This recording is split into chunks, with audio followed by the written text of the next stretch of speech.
حمایت زه د هر چا کامه حمایت په دې موجوده وخت کې زه د عمران خان ځکه کامه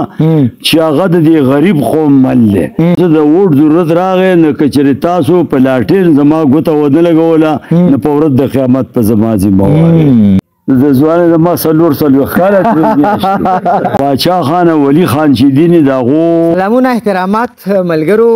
الیکشن ورځې دي او زما خوشبختي دا ده چې زما سره یو داسې د خپل خاندان مشر چې موږ ټول آیډیالایز کو د هغې خبرې او هغه شخصیت چې هغه د زړه نه ژوندی دی موږ نن سبا هغه کول یو چې موږ ډېر زیات په ټینشن کې یو فرسټریټډ یو خو زما خوشبختي دا ده د زموږ د خاندان مشر جاجا را سره دی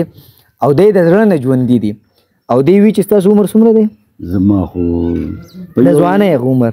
د ځوانۍ زما څلوېښت کاله او اوس چې دا روغه وشوه نو اوس خو 22 کاله یې وایي میاشت 22 کاله دی عمر دی او زموږ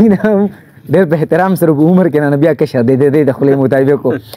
خو دی چې دی نظریاتي طور پر د باچا خان بابا کلک سپایي دی جاجا دا راته ووایه د باچا خان بابا په حواله به راسره څه داسې خبره کوئ چې خلکو ته اندازه نه وي د هغې نو زه خو به داسې خبره کومه چې زما مازغه ماته کبوي که نه ځکه چې داړه دغه دی او مزغو ته دغه ورکوي نو زه خو وایم چې څوک پښتون ایمان دی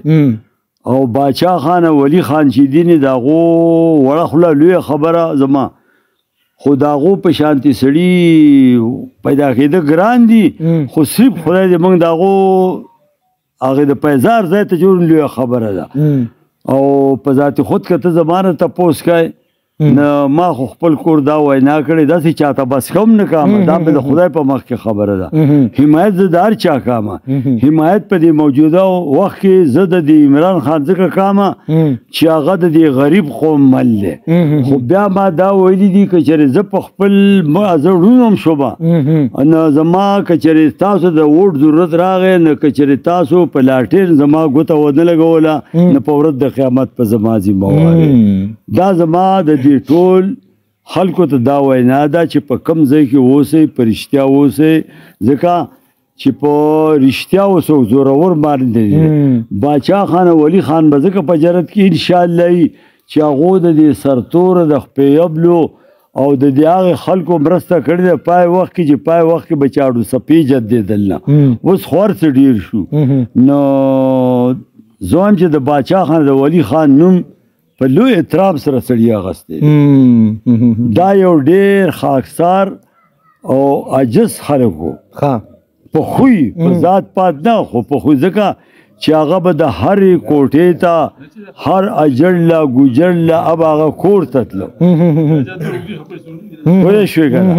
نو زما خو دا خدای ته سوال دی چې خدایه که زما الله مني خدای هر سړی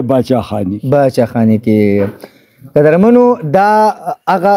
ځکه بار بار دا خبره کومه چې کله یو نظریاتي سړی په پارټۍ کې هغه نظریاتي البته ته خبره کوې که په دې خبره ما سو د کلي نه وباسې د یو پیره طالب د لاسه تر بله ورځ به د باچا خان د لاسه به وځمه خو د باچا خان